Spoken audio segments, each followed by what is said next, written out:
Welcome back to Customers Who Click. Today, we're kind of delving into two topics that might seem quite different initially, but are actually very closely linked and will probably become even more so over the next year or so. And those topics are affiliate marketing and influencer marketing. Today, I'm joined by Arlen Robinson, the founder of OmniStar Affiliate Software.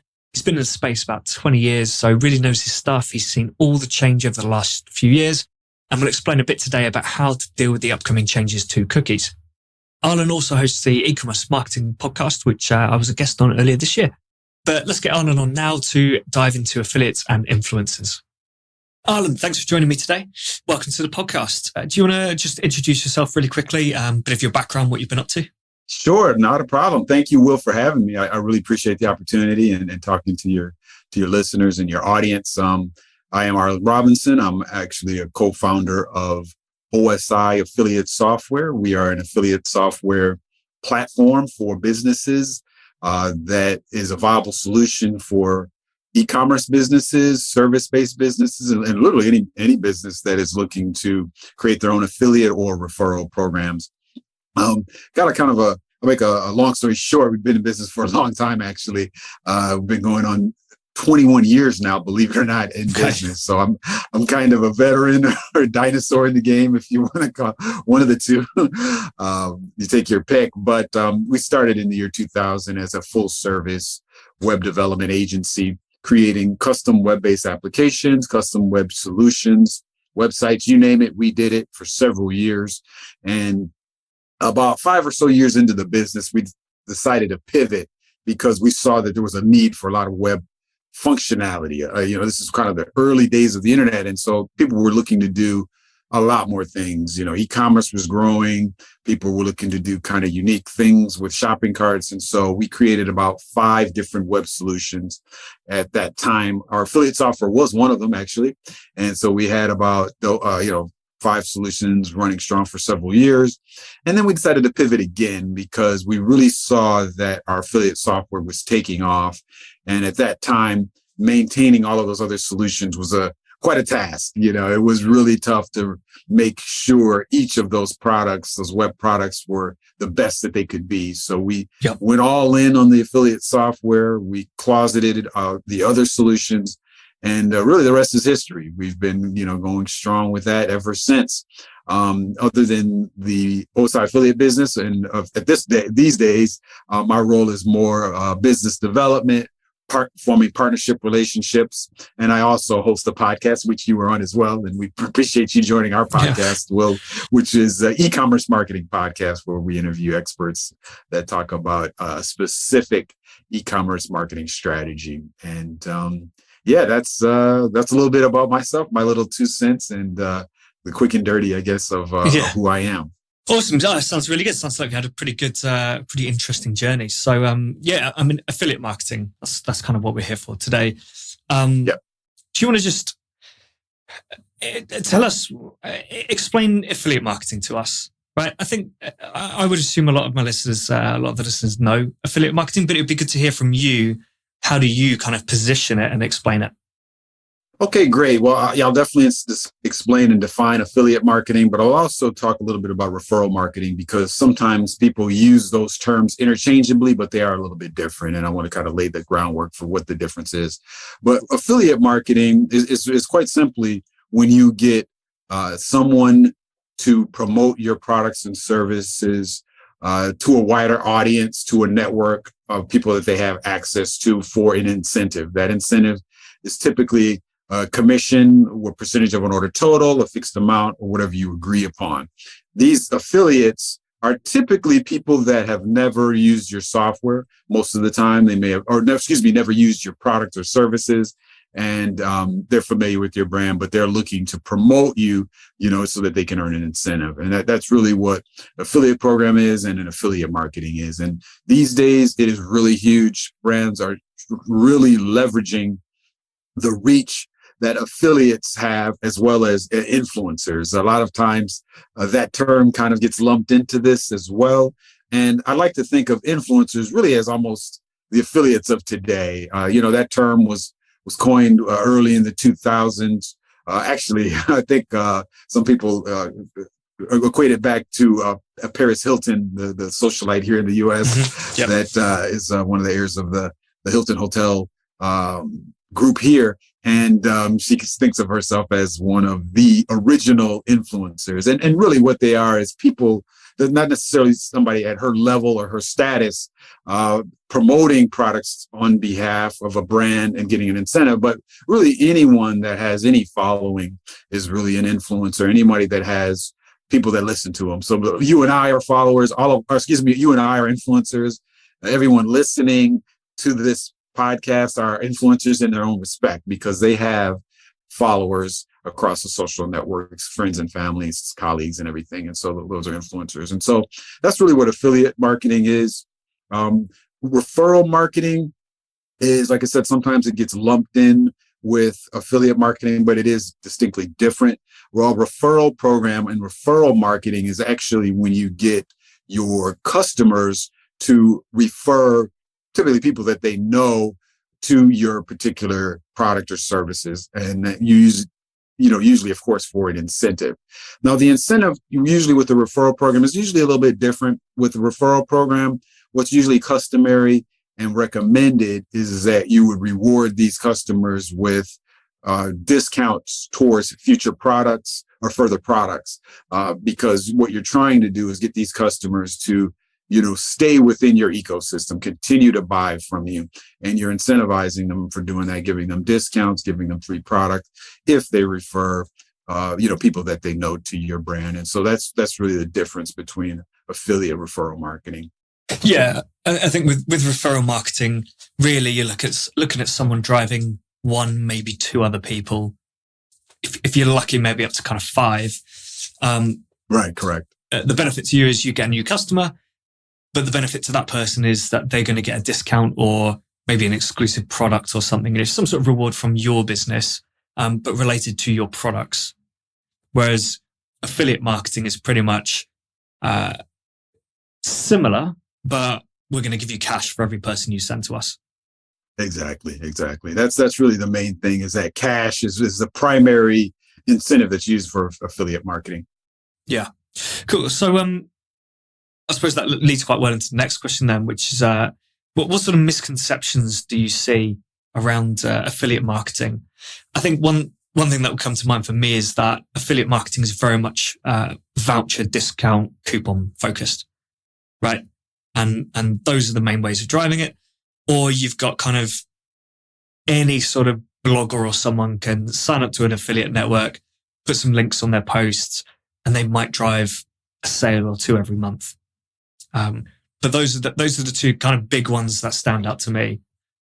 Gotcha. And that's really kind of simplifying. A lot of people think when you hear affiliate marketing, that's kind of what you think about, but it is much more than that. Yeah, that is an aspect of it where, there's these coupon vouchers and sites and people that, can refer others, of course, for an incentive. And so that's definitely an aspect of it. There's these bloggers, all of these affiliate networks, and all of those are kind of part of this whole pie, if you will.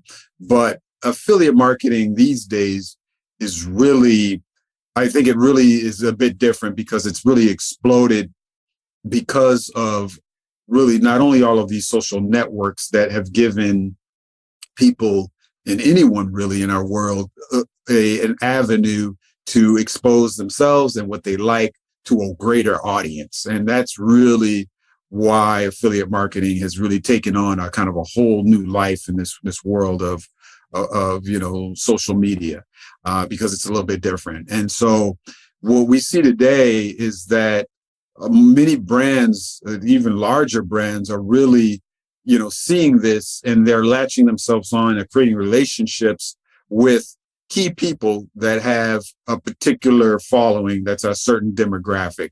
Not all of these relationships are with, the celebrities, the entertainers, the athletes, and to that level. I mean, we all have major brands that will even attach themselves to people you probably have never even heard of, but they have a niche following that has a core of people that are great potential customers of that particular brand. And so I think that's really, really where it's at, and really why it's really exploded over these past few years, and kind of where I see the value in it. Yeah. And I think you see a lot of like comparison websites as well. Those get used a lot. I mean, when I used to work in gambling for a bit, and comparison websites are huge, because people don't tend to look at the voucher websites so much for gambling, for gambling offers, even though everyone is looking for a gambling offer when they sign up. But they tend to go to the comparison websites where, yeah, there might be a little bit of difference in the offers that are given, but actually what they're looking for is, this site has a good payout policy. This site is highly reviewed. This site's got games from these, what they call these game suppliers on their site. It's those things that make people say, yeah, okay, this is the one I'm gonna go check out today. Yeah, the savvy affiliates these days will definitely, and we're seeing a lot more of these comparison sites, because more of these savvy affiliates will go through and, create these comparison sites, just because, their focus then is optimizing that site for search engines, for, people that are, looking for these types of things. And then they're spending a lot of effort on, just getting the traffic to these comparison sites. And of course, they're affiliates of all of these different brands that are in the comparison matrix. That's really how a lot of these affiliates are grown. And then if you're looking at it from the other end of it, if you're looking at it from a brand's point of view, what we see a lot these days in Google is, whenever you're searching for anything, Google, at least for the past few years, has tended to give kind of preferential treatment to a lot of these blog articles and comparison sites, where they're like, I guess you could say, kind of considered list posts, where you're going to see the top 20 wireless headphones of 2021. Yeah. Those types of things. I mean, well, when I was looking for these the Sony MX4s, really great. I went through a couple of sites which were, like top 10 headphones for 2021. Right. One was probably 2020 still. But I also ended up speaking to friends about them to get convinced, because you look on these sites and everything kind of looks the same. They're right. They're never gonna. I mean, obviously the article's top 10, but there's, I guess, never anything that says, if you're using it for this purpose. That's probably what was missing. If you want headphones for this purpose, it's these ones are the best. If you want it for this purpose, it's these for the best. If you're looking to spend this amount, it's these. If you're on a budget under 150 quid or something, it's these ones, which help you kind of break down those categories and say, cool, that's the product. So I think that's what I was missing. But the other question I was going to ask was, when it comes to consumers, I mean, I don't know if you guys heard about it, but I don't know if it happened over there, but we've got sites called booking.com. I think you got booking.com, haven't you? Yeah. That's here in the US. Hotels.com, and a few other sites like that. I think there was a bit of an investigation into their listings, right? So when you did a search, and a few other tactics, things like X amount of people are looking at this page, at this room. And it came out that obviously there was a lot of payments involved, and you can pay to be at the top of the listings and all this sort of thing. So from I guess a similar point of view, then, with those comparison websites, do you think there's the risk that maybe a lot of people will be thinking, can I actually trust this review, or are they just there because this brand's paid the most to be on that page? Very good question. Good point as well. It's a fine line, and it really just depends on that customer and how savvy they are. You and I have been in the industry for a while. We kind of know the game. We know the ins and outs, and we know that the majority of those posts, the comparison sites, the list posts, are not necessarily a true, and the order of them is not necessarily, a true comprehensive, kind of report based on, real research. There, of course, are some sites that, pride themselves on really doing the due diligence, trying products, trying services, giving you their own opinions and including videos along with it, how-to videos, all that type of stuff. So there are definitely sites that are out there where, it's backed by, a whole editorial team that goes through and reviews these things. So there are some like that, but yeah, they're definitely out there on the web. There are a lot where, there are affiliates out there that are just, putting out these posts, trying to get traffic. Maybe the one at the top is one that's paid a sponsored listing fee. And unfortunately, the average person looking online, I would say, is probably not really aware of that, or, more and more people are savvy now, are more savvy at these days, and I think are picking up on that. But, there's still some people thinking that they're really totally legit. Yeah. And I suppose this is me just thinking about how brands' websites might be doing it. But, in order to put that list up, all you've really got to do is look at a more legit site, see what they've put up, and then just kind of copy the article. Right, sure. But maybe, this is really bad, I just shouldn't even be hypothesizing this, but basically looking at the commission structures on those products and saying, well, actually, we're going to put this one top because it gets us more money, and tweaking the review to make that one seem the better product. But those, obviously, this is me being quite pessimistic, I suppose, and assuming the worst. Gotcha.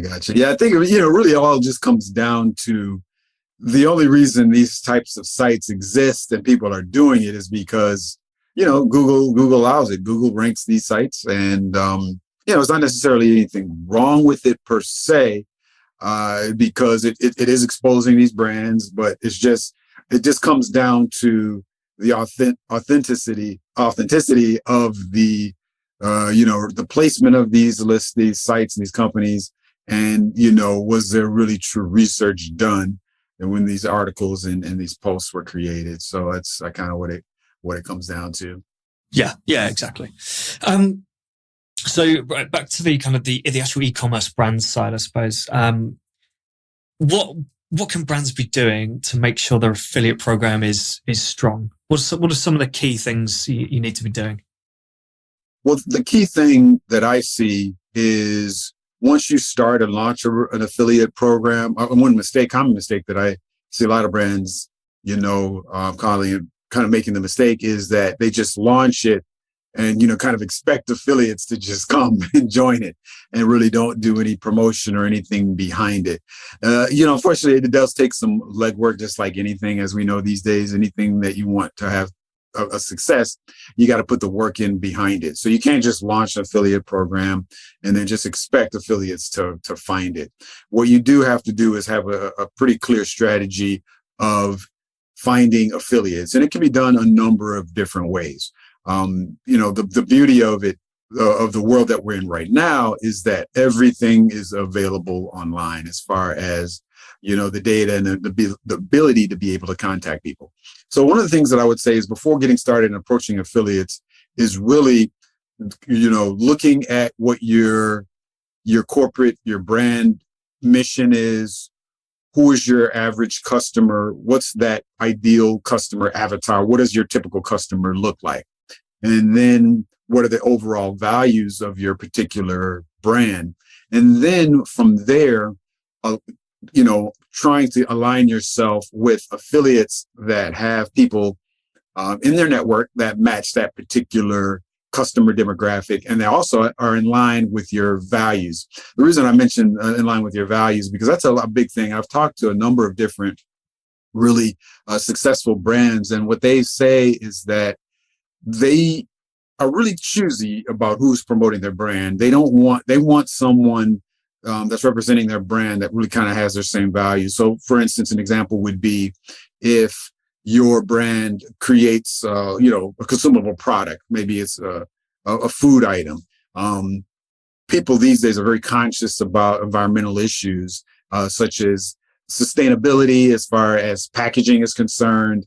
What goes into the creation of these products. Was it done in a green facility? All these types of things. And so when you're thinking about all of that, you would want to be in line with an affiliate, that is of that same mindset, because obviously they're going to have a following of people that have that same type of mindset, that are really kind of in line with who you think your ideal customer is. And so, I would say identify that. And then from there, you'll be able to, do your own kind of groundwork, grassroots research. And, with the social networks, very easy. It takes time, but you can do searches on people that are doing posts. You can do searches on hashtags and try to identify affiliates and influencers and people that maybe they're promoting another brand that's similar to yours, and you can approach them to promote your brand as well.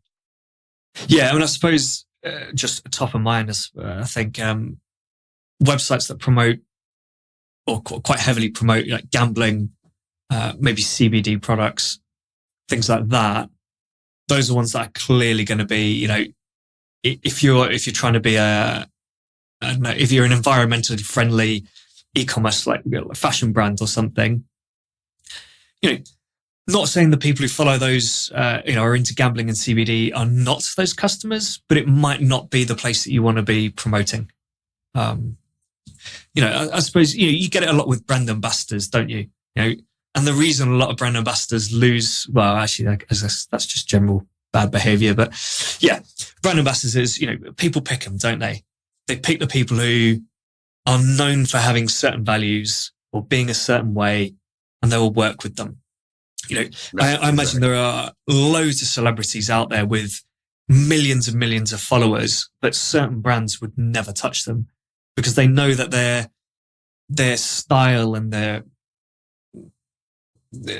just their behavior, while might not be bad, and people might not care that much, what they do in public and stuff, but it's just that the language they use and things, that brand's going to go, that's not us. It wouldn't make sense for that person. If we put them on a TV advert, would people immediately think, oh yeah, you're going to be associated with this brand, or is it just going to sound ridiculous? Exactly.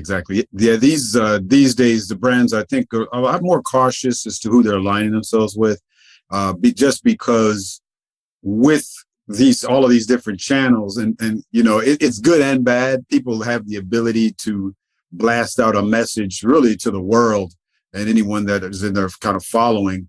But at the same time, you got to make sure that you've vetted these individuals, because like you said, that, maybe they're not a bad person or anything like that, but maybe certain things that they're saying or that they get behind are not really in line with your particular brand. So, you have to do your due diligence and vet people. But, it all comes down to just, going with it and then laying out a particular guideline and framework for, these affiliates and influencers. And that can come with creating an agreement, terms of service. What things do you allow when it comes to posting to represent your brand? What things don't you allow? I think you have to be, not only do you have to be clear as to who you're identifying, but once you've identified these people, you have to be upfront with them as far as, what are the really overall rules of engagement, so to speak, and what can they do? What types of graphic media can they use? All of that has to be clearly defined, because, otherwise, you could look up and it could come back to bite you. Yeah, I mean, it's interesting you mentioned that, because I was having a chat about influencer marketing on the podcast quite a while ago, actually now.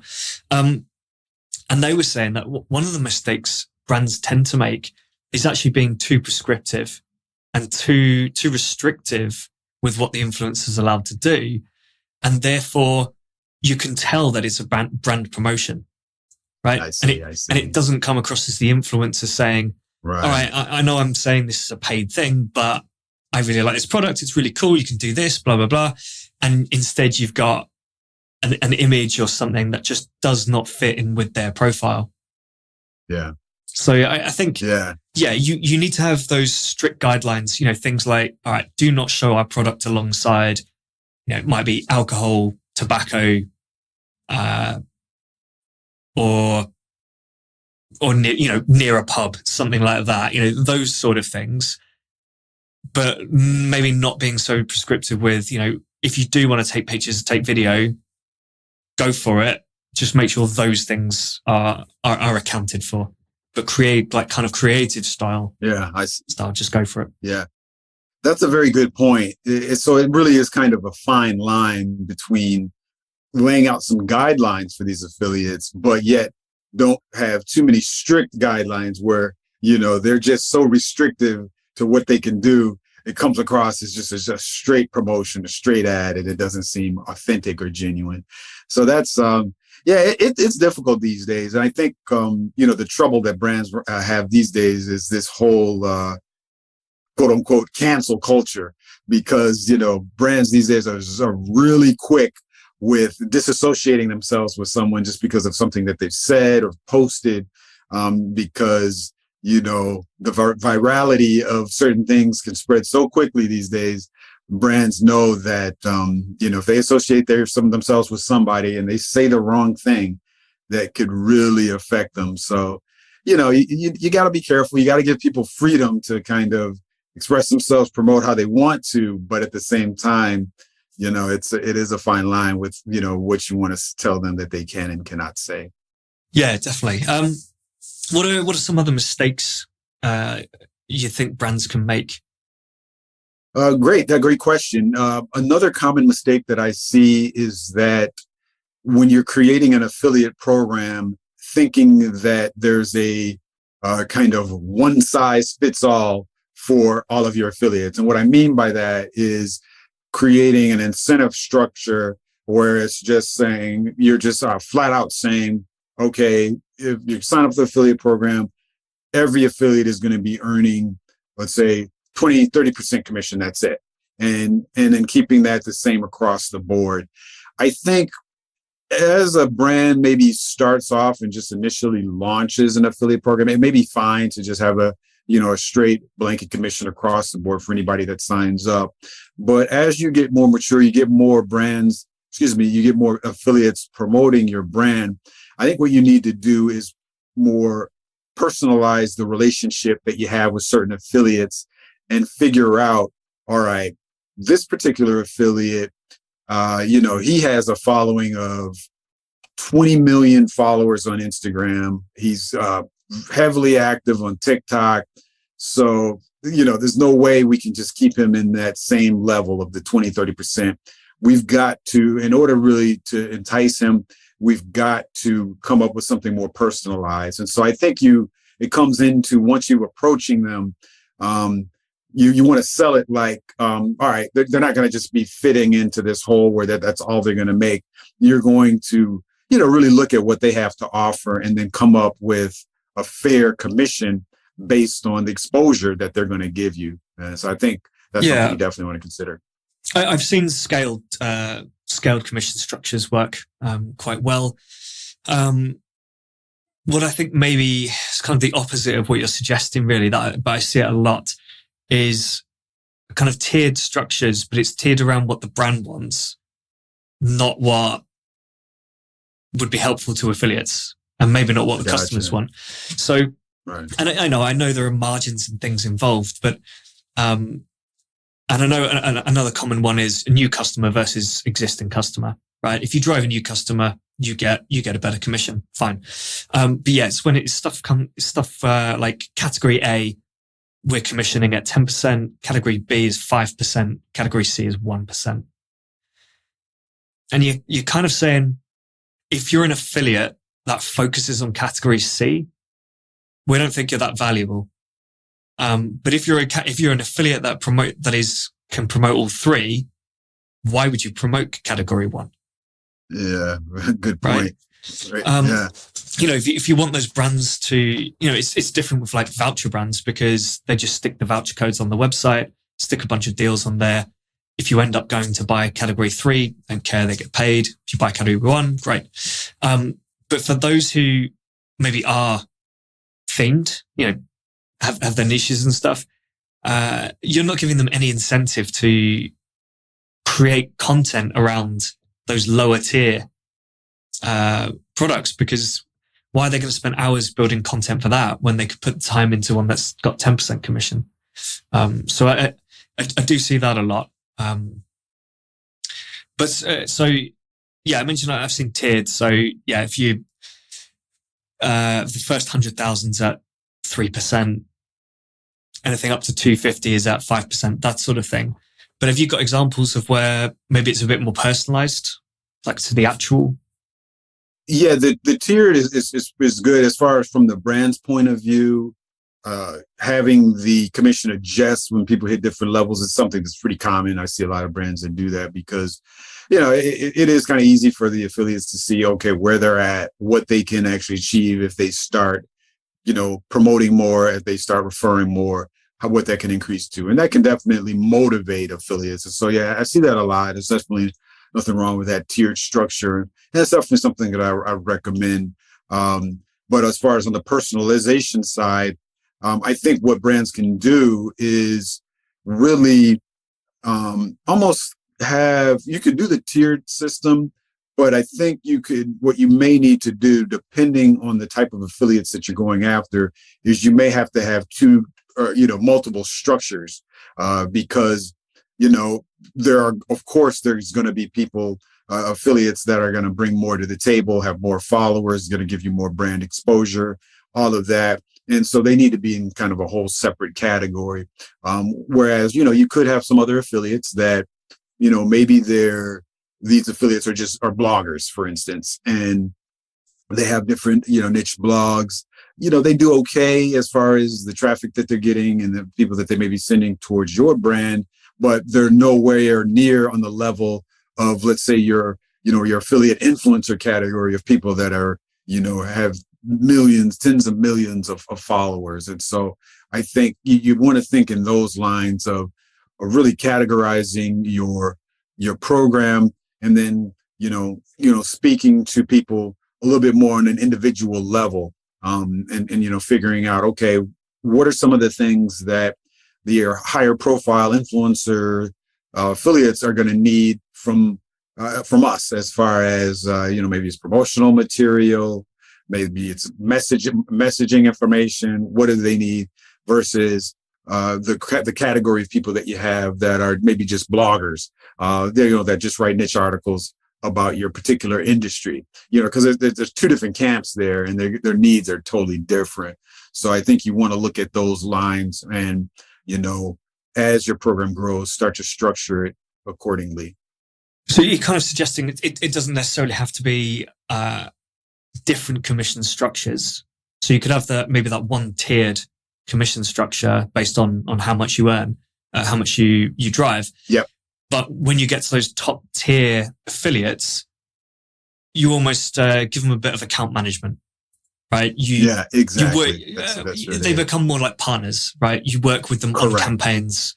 You find out what they need.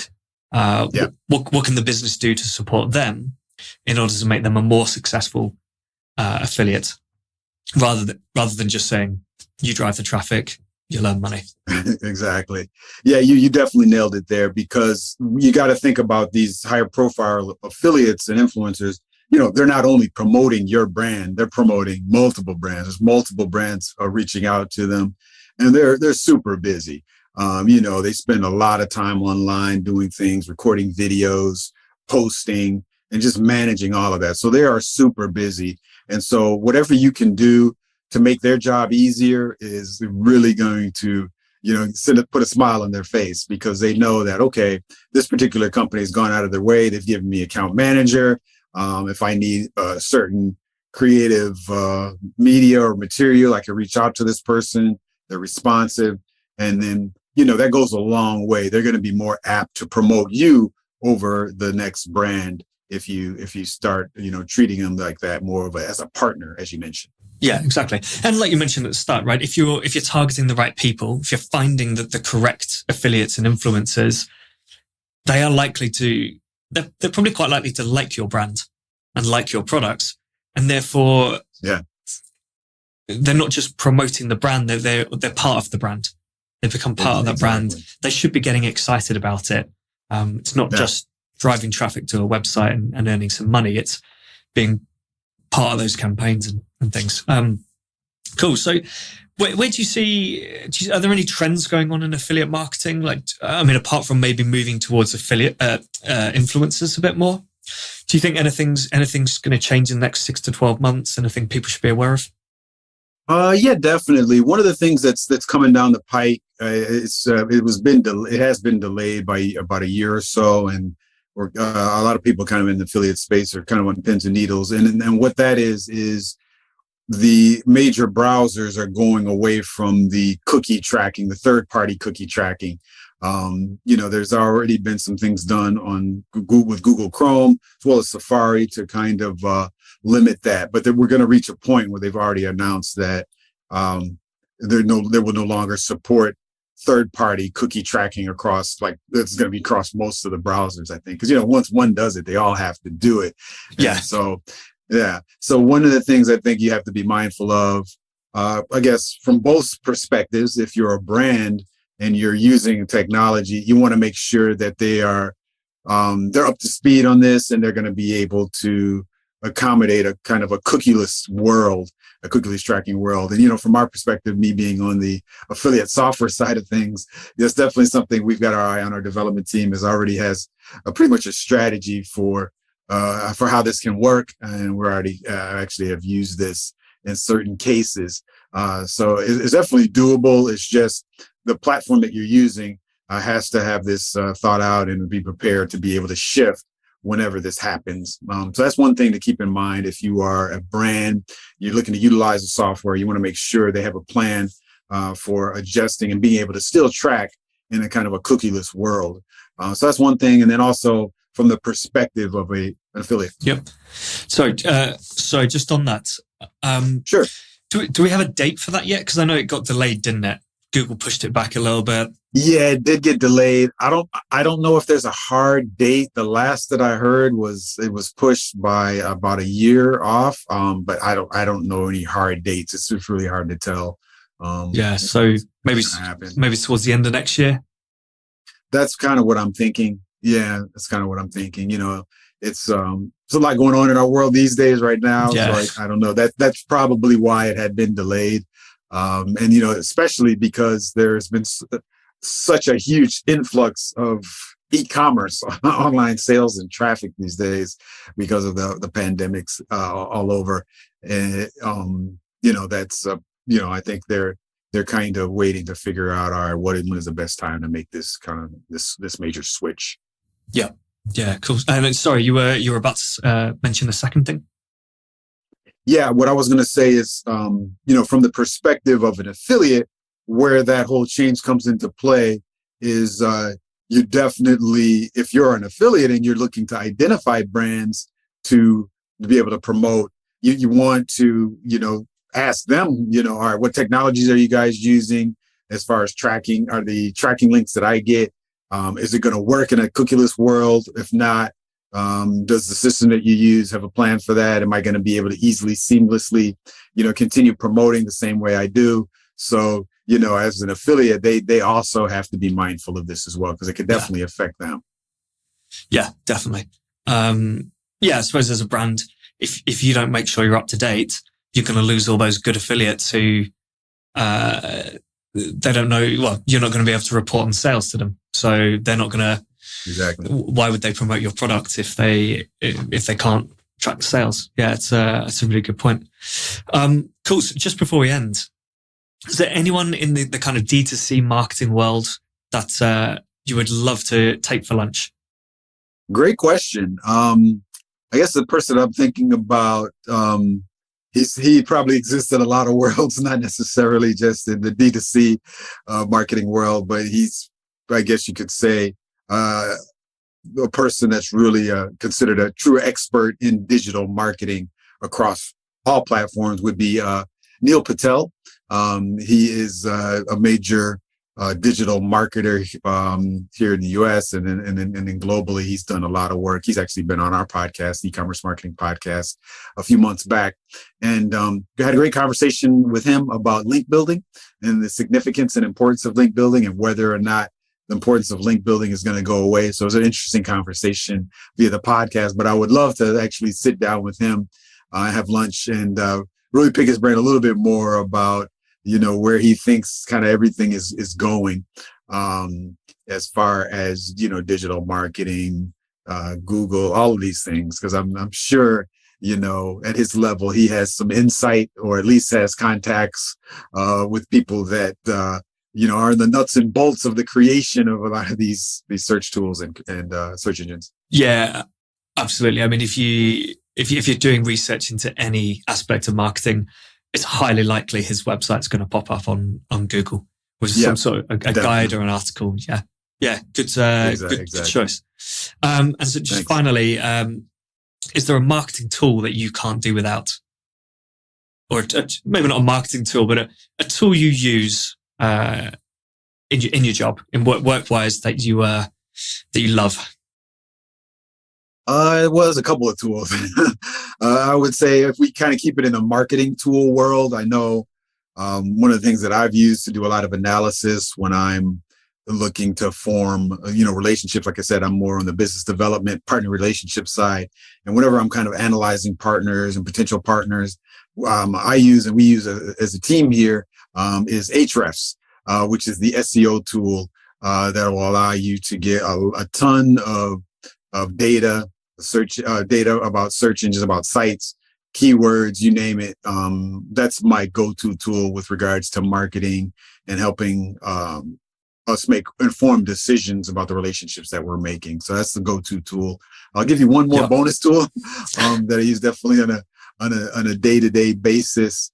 Would definitely be Slack for sure. As far as the messaging, Slack is a messaging tool, if those listeners aren't familiar with it, which will allow any size team really to be able to communicate effectively and easily via chat.